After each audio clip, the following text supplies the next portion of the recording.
अंतरी पदरी असावे काही शिदोरी तेने तुमची उजागिरी मुख दाखवावशी होई.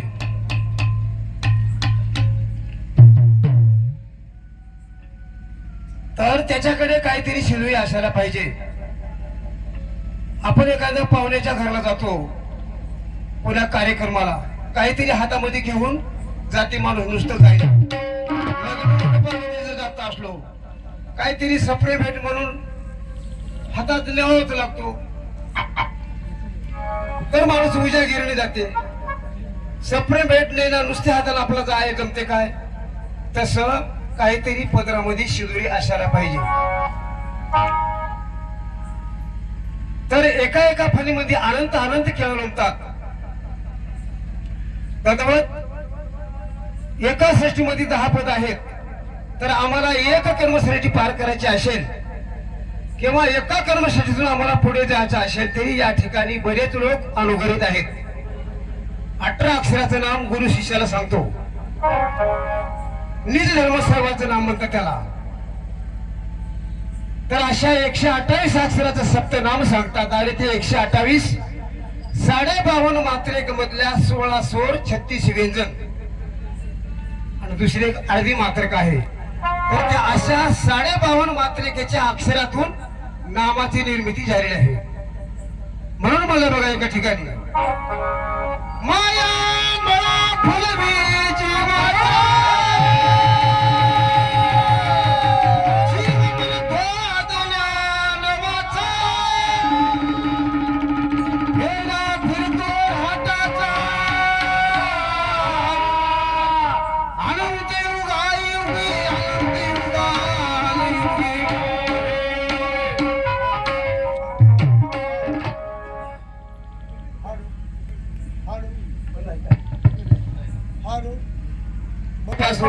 पर्यंत 16 स्वर 36 व्यंजन होत. तेजा देहावर बसवून शिकवा पाडा उजळ. गमत अशी आहे तिथंच म्हणलं एकापासून 10 पर्यंत 10 100 होत. त्याचं पट्टीचं गणित सांगितलंय. पण आपल्याला 9 अंकाचा हिशोब बघत असताना 1 2 3 4 5 6 7 8 9 अंक फक्त 9च आहे, 10वा अंक नाही. पण आम्हाला पहिलाही अंक काढत असताना सगळ्याच अंकाची निर्मिती हा कुठून झाली? तर शून्यामधून झाली. अंकाची निर्मिती कुठून झाली? तर शून्यामधून झाली. आम्हाला 1 काढायचं असेल तर अगोदर शून्य काढावं लागते. त्याला अशी रेग मारली की 1 होती. मग आम्ही 9 पर्यंत गेलो की आमचे संपूर्ण अंक संपतात. 10 काढायचं असेल तर पहिल्या अंकाला सुरुवात करावी लागते. 1 काढावं लागते आणि त्याच्या पुढे शून्य लावावं लागते. मग त्याचं काय होते? त्याचं पट वाढते. मग त्याला 10 म्हणतात. 10 पट.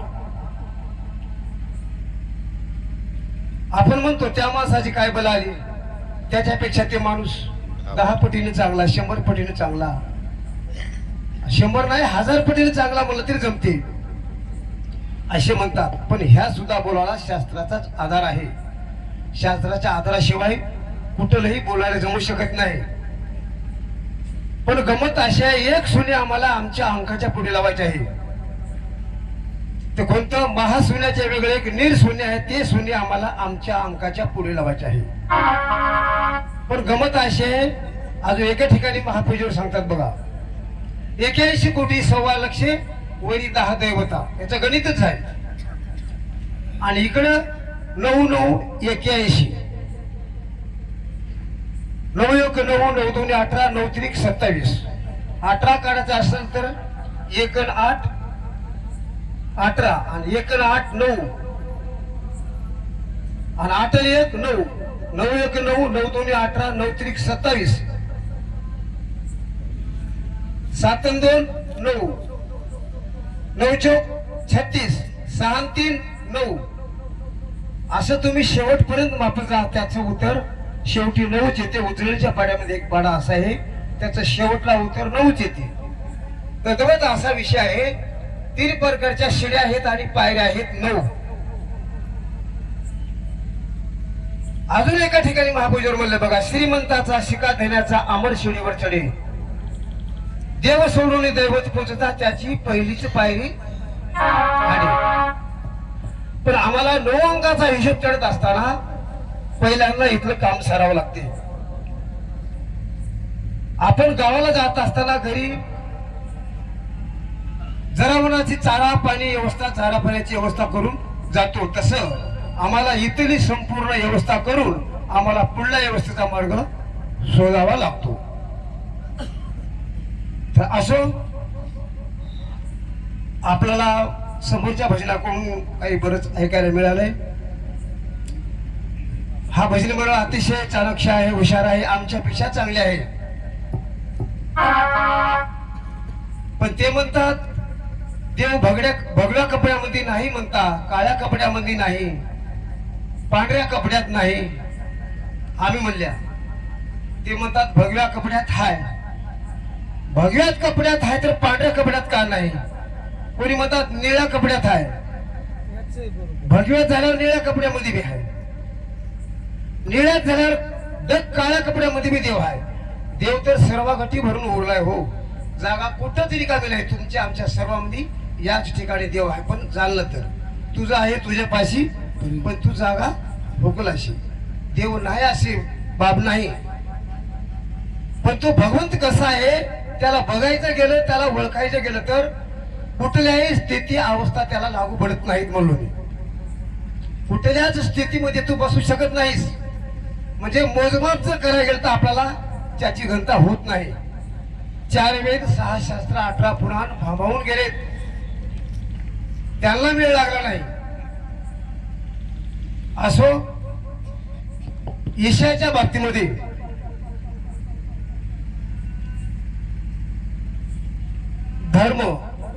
धर्माचे 2च अक्षर धर्म, पण त्याचं व्याख्यान लई भारी आहे.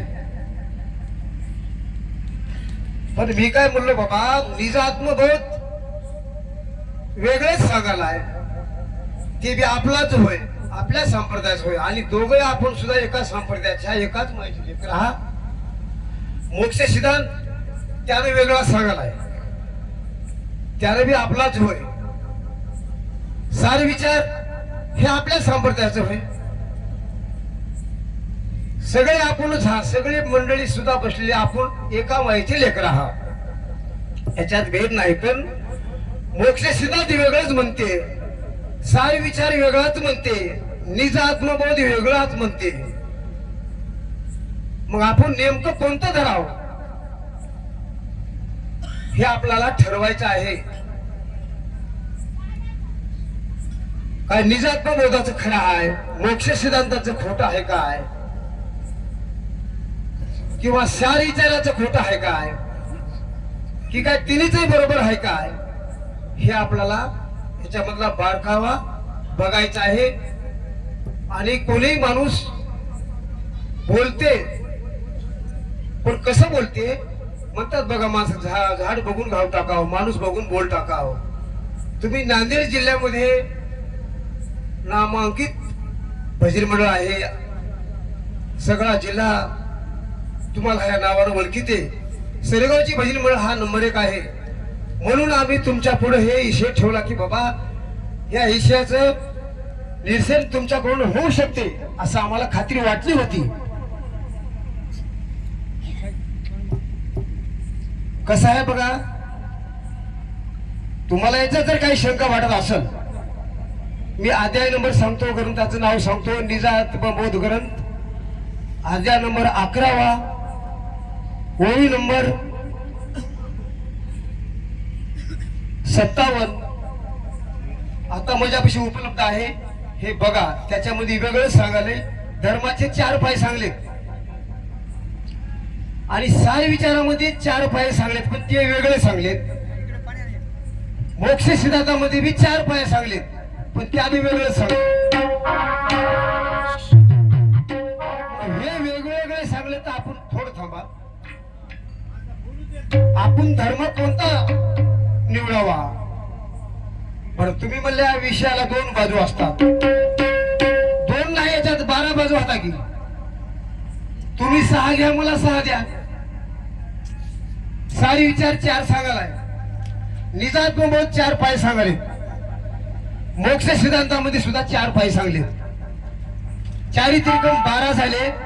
12तले 6 तुम्ही घ्या, 6 मला ठेवा. भावाची वाटी म्हणल्यावर प्रत्येका वावरातले 20 गुंठे तुम्ही घ्या की. कोण नाही म्हणाले? मोक्ष सिद्धांतातले 2 घ्या, मला 2 सोडा. निजामपूर बोधामधले 2 घ्या तुम्ही, मला 2 सोडा. सारीचारा मधले 2 सोडा, 2 घ्या. 12 हात 12 मधले 6 तुम्ही घ्या, 6 मला सोडा. पण तुम्ही एक चांगले भजनी हा, नवाजलेले भजनी हा, म्हणून आम्हाला वाटलं की बाबा ह्या विषयाचं निरसन होऊ शकते. हे आम्हाला शंका दुसऱ्या या भजनेशिवाय निघू शकत नाही, असा आमचा भरम आहे. आताही भरम आहे. म्हणून हे विषय ठेवण्यात आलेला आहे. असो, पदाला सुरुवात करतो. वेळ कमी आहे आपला.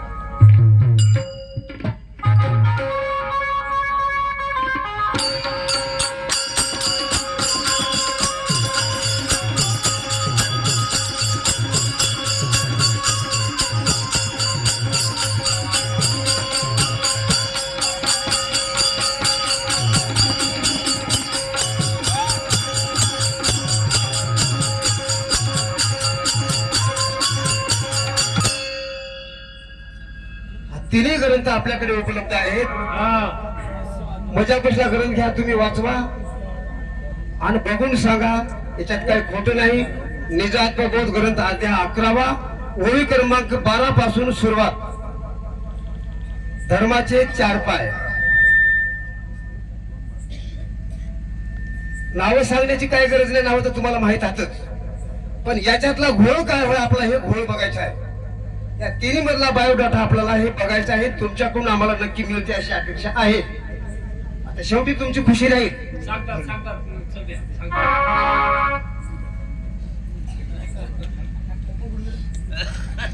सार विचार अध्याय 9वा, ओळी क्रमांक 57 पासून सुरुवात.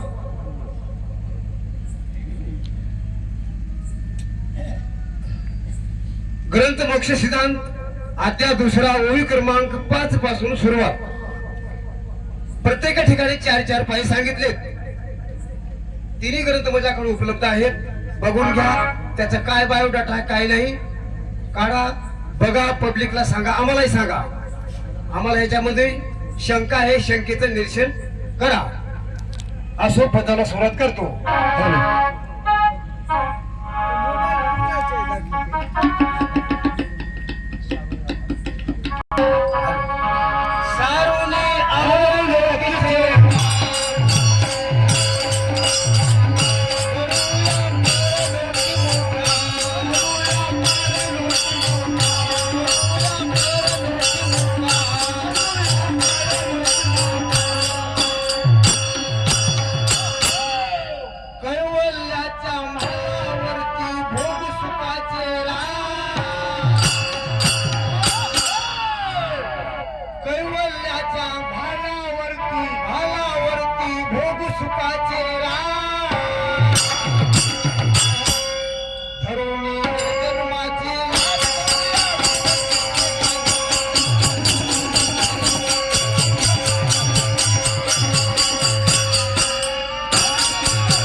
आम्हाला लाज वाटली की आमचं कार्य आम्हाला करता येते.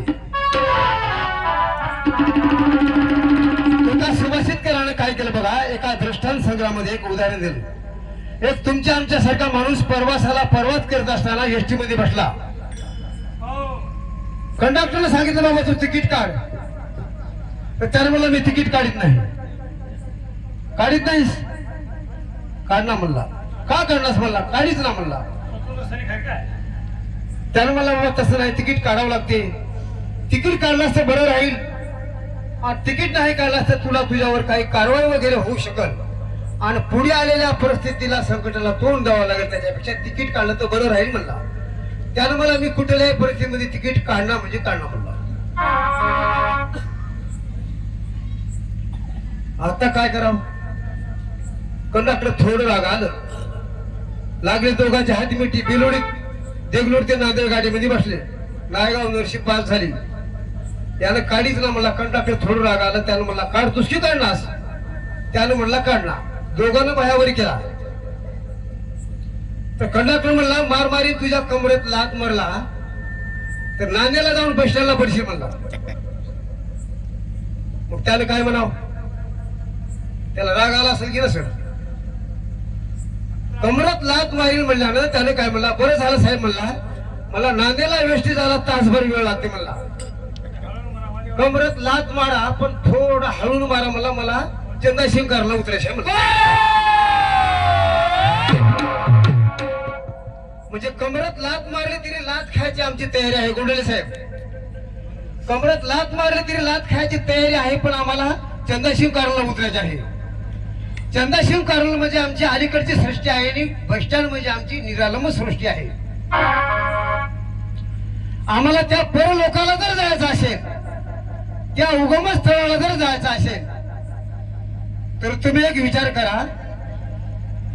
3 प्रकारचे मार्ग सांगितले: हिंगम मार्ग, पिपलिका मार्ग आणि मीन मार्ग. मीन मार्ग म्हणजे मासोळी. मीन मार्ग म्हणजे मासोळी कधीच पाण्याच्या प्रवाहासोबत वाहत जात नाही, कारण तो मार्ग मीन आहे ना, पाण्याच्या विरोध दिशेने धार फोडत उगमाकडे जाण्याचा प्रयत्न करते. मार्ग मीन आहे ना. मग ज्याप्रमाणे आम्हाला पशु पक्ष्याचे उदाहरण दिले जातात, त्याचप्रमाणे एक मीन मार्गाचं उदाहरण दिलं जात आहे. आणि त्याच्या पुढचा आनंद मार्गाचा अर्थ सांगत असताना आस्ती, योग्यता, तात्पर्य आणि आकांक्षा असे 4 मार्ग सांगितले. कोणते? आस्ती, योग्यता, तात्पर्य आणि आकांक्षा. आणि त्या 4 मार्गासोबत अशा प्रचित्या जोडलेल्या आहेत: गुरु परिचिती, शास्त्र परिचिती, आत्मपरिचिती आणि अनुभव परिचिती.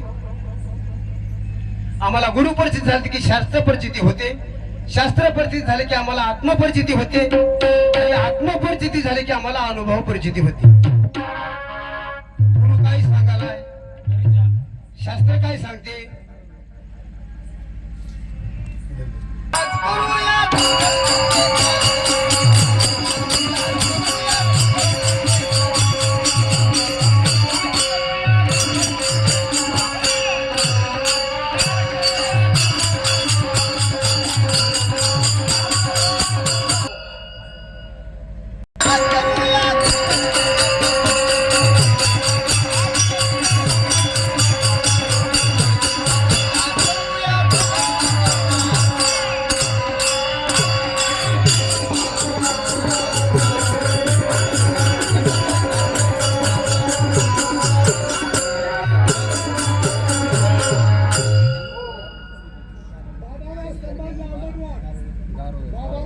हॅलो, बाबाराव संभाजी आंबटवाड राहणार डोंगावकर यांच्याकडून 21 रुपयाचं भेट दिलेल्या भेटीबद्दल धन्यवाद. तसेच आदरणीय शंकर ज्ञानोबा गारोळे राहणार म्हणजे बारुळ यांच्यातर्फे 51 रुपयाची भेट पाठवला आहे. पाठवलेल्या भेटीबद्दल भजनला आभारी आहे. धन्यवाद. धोंडेबाई, गंगाबाई, जनाबाई, मानिका गारोळे राहणार म्हणजे हिपरगेकर, गायकवाड राहणार म्हणजे डोणवाडा, ढोल उमरी यांच्यातर्फे 21 रुपयाची भेट पाठवला आहे. पाठवलेल्या भेटीबद्दल भजनीला आभारी आहे. धन्यवाद. आनंदी युग झाले गेले, जीवावी देता, पडले जीवावी देता.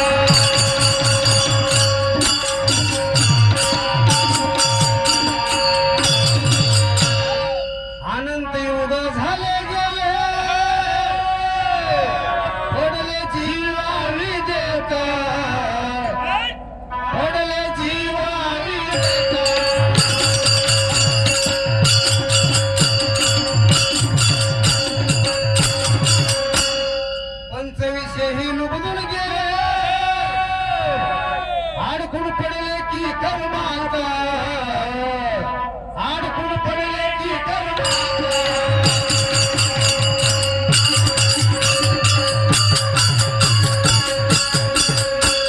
जन्म झाला गेला पडल्याची माळी देता, पडल्याची माळी देता.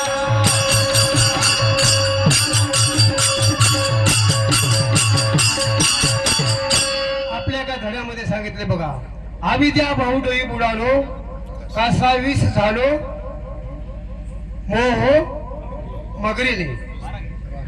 मोहन नाही, मोहन म्हणलं की त्याचा अर्थ वेगळा होते. मोह आणि मोहन याच्यामध्ये फरक आहे बरं काय. पोती वाचणारा पोती वाचिते पण अर्थ सांगणारा वाचणाऱ्यापेक्षा हुशार राहते. वरचं एक जरी शून्य गेलं तरी त्याचा अर्थ वेगळा होते.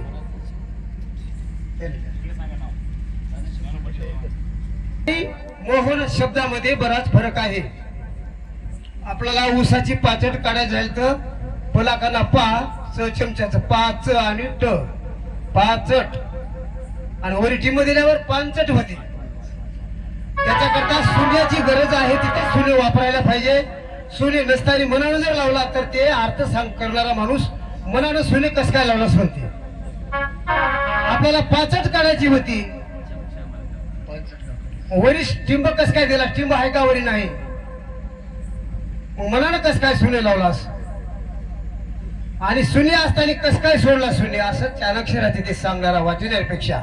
म्हणून मोह आणि मोहन या शब्दामध्ये बराच फरक आहे. एक जर अक्षर हुकलं तर अर्थाचा अनर्थ होऊ शकते. एका दृष्टांत संग्रहामध्ये उदाहरण दिलेलं आहे. एक प्राचीन वाङ्मयाचा एक इतिहास लेखक मराठी राज्य डायरी म्हणून पुस्तक आहे. त्या पुस्तकामध्ये त्यांनी सांगितलं, एक मुलगाला शिक्षणासाठी बाहेरगावला पाठवण्यात आला. बाहेरगावला शिकायला पाठवल्यावर 1 महिना झालं.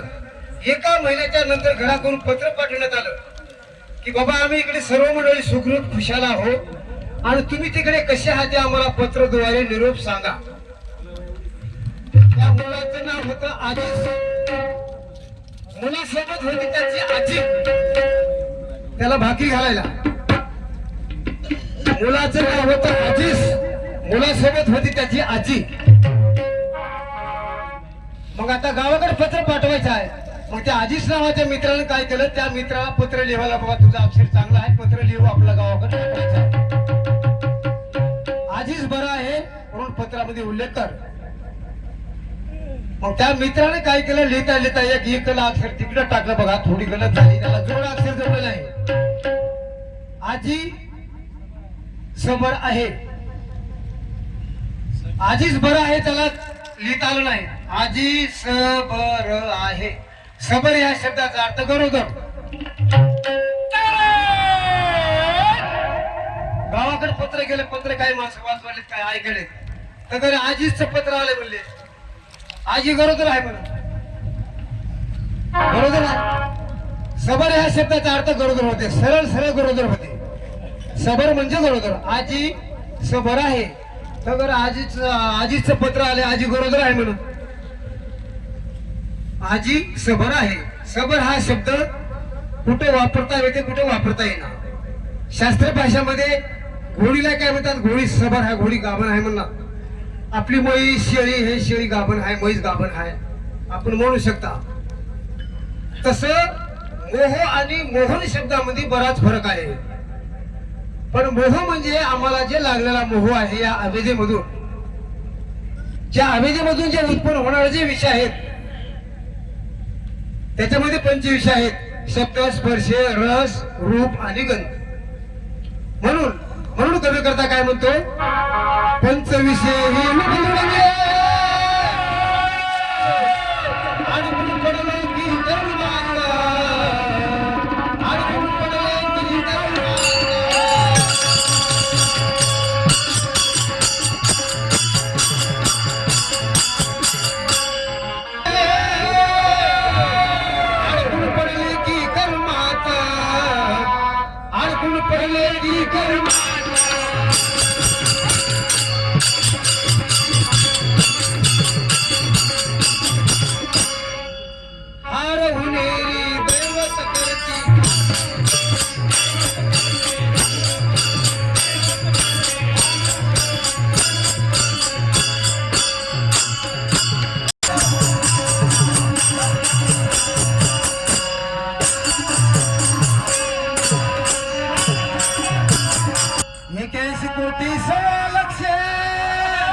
चालन गे.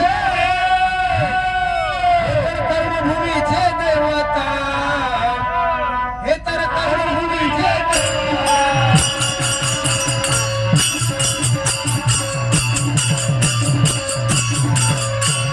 आठ न दोन मिळून दहा, जीवाशी लोटी ती नरकाता, जीवाशी लोटी ती नरकाता.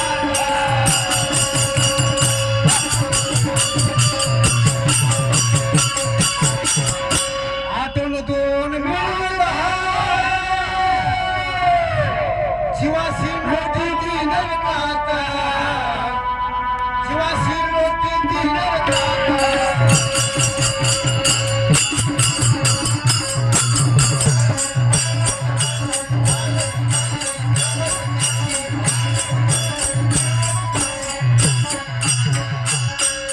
लक्ष 84ची बात, लक्ष 84ची बात.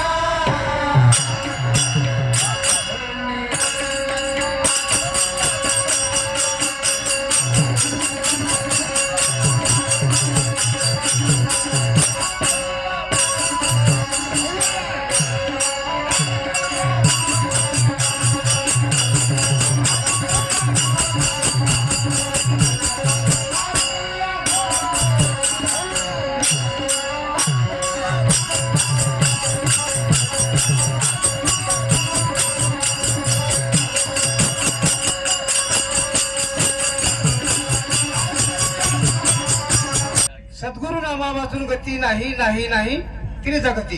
दैवता भक्तीची फलश्रुती अधोगती चुकेना. आम्ही देवाची भक्ती केली तर आम्हाला मोक्ष देते आणि दैवतीची भक्ती केली तर ती आम्हाला अधोगतीला नेते. म्हणून दैवता काय करते की या जीवासाठी हार होणारी दैवता लक्ष 84 बाज करते. लक्ष 84 बाज म्हणजे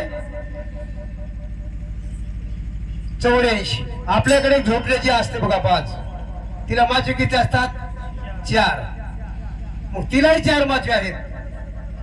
ते कोणते? अंडज, ज्वारेज, सोतेज आणि उजवीज.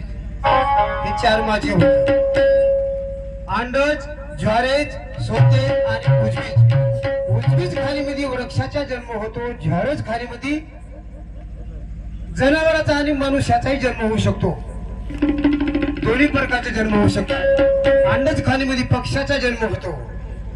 आणि आयुष्याची गणना सांगत असताना माणसाला 100 वर्ष आयुष्य सांगितलं. पहिले का स्वतेज खाणीमध्ये एका नालीमध्ये किडे जन्माला येतात. त्यांना 10 सेकंद आयुष्य राहत नाही. एका दिवसामध्ये ते कितीतरी वेळा येतात आणि कितीतरी वेळा मरतात. पण ज्वारज खाणीमध्ये 2 प्रकारचे जन्म होतात, चतुष्पदी आणि द्विपदी. चतुष्पदी मध्ये 4 पायाचे आणि द्विपदी म्हणजे 2 पायाचे. आडवे आणि उभे. आडवा म्हणजे जनावर, उभा म्हणजे माणूस. आणि त्या स्वतेज खाणीमध्ये असे प्राणी जन्माला येतात. एका दिवसामध्ये कितीतरी वेळा जन्मतात आणि मरतात. काळ नाही. एका ठिकाणी म्हणतात बघा, एक एक येऊन एक कोटी कोटी फिरा. आता परवाना काय देत नाही. आता शॉर्टकट मध्ये घेतो बरं का, वेळ कमी आहे. हा, एक एक येऊन कोटी कोटी फिरा, मग तो लागे वारवा मानवाचा. तुम्हाला एक गोष्ट सांगतो, येवण्या किती आहेत? 84 लाख. जन्म किती आहेत? कोटी आहेत. एका स्वतेज खाणीमध्ये एकाचा जन्म आम्हाला अनेकदा कोटी कोटी वेळा घ्यावा लागतो. कारण एवढं आयुष्य आम्हाला या ठिकाणी घालावा लागतो. तर हा जीव गेल्याच्या नंतर एक जीवाला एक मर्यादा घालून दिली जात असते. म्हणून धर्म कळेना, अर्थ कळेना, काम कळेना, मोक्ष कदा, काम कळेना.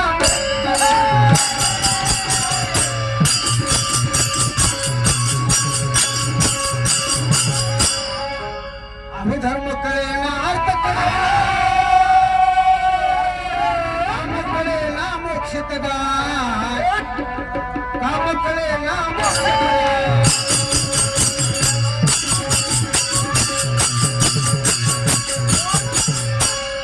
ज्ञान कळेना, भक्ती कळेना,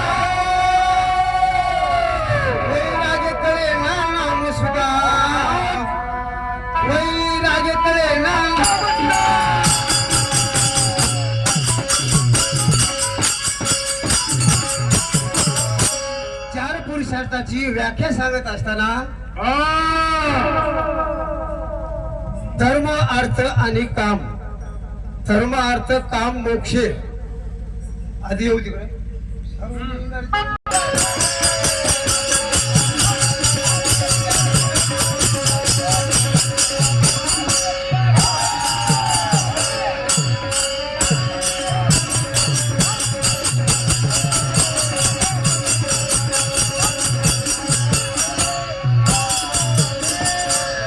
पुरुषार्थाची व्याख्या सांगत असताना धर्म अर्थ काम आणि मोक्षाला पुरुषार्थ म्हणतात. तसे संस्कारामध्ये सुद्धा मोडतात. ज्याप्रमाणे अस्ति भास्ती नास्ती प्रिया मन बुद्धी चित अहंकार देवी दैवता प्रपंच परमेश्वर हे प्रवृत्तीचे झाले. टाइम संपलाय बरं काय. धर्म अर्थ काम आणि मोक्ष हे निवृत्तीचे हे वेगळे. ज्याप्रमाणे आपल्याला शरीराचे संस्कार असतात ते कोणते, विवाह संस्कार, उपनयन संस्कार, काही अंत्यसंस्कार असे काही शरीराचे संस्कार आहेत. त्याप्रमाणे जीवाला सुद्धा 16 संस्कार लागलेले आहेत. पण ह्या 16 संस्कारामध्ये आम्हाला धर्म कळायला पाहिजे. तर म्हणून आता मग पुढे जाईन. आता थोडं शॉर्टकट मध्ये घेतो, टाइम संपला मला. आयसे फाईले चित्त दमले विधान आले पर दैवाचे, विधान आले पर दैवाचे.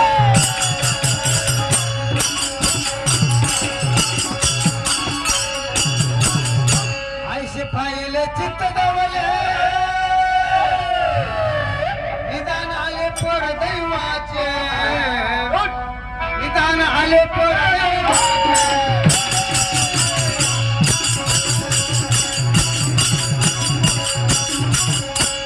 हंसासारखे परदृष्टीचे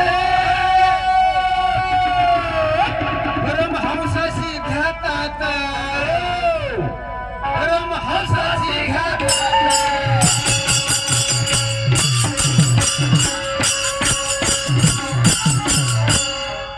खुशाला सारखे परोपकारी जवळ हाताशी घडतात, जवळ हाताशी घडतात.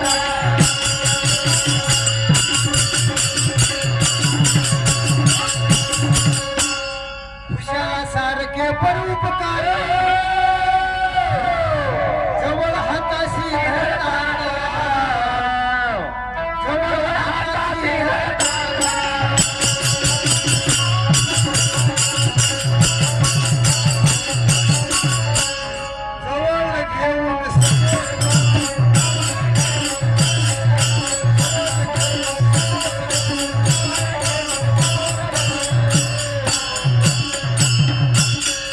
सांगते स्वात्मसुखाच्या सांगते स्वात्मसुखाची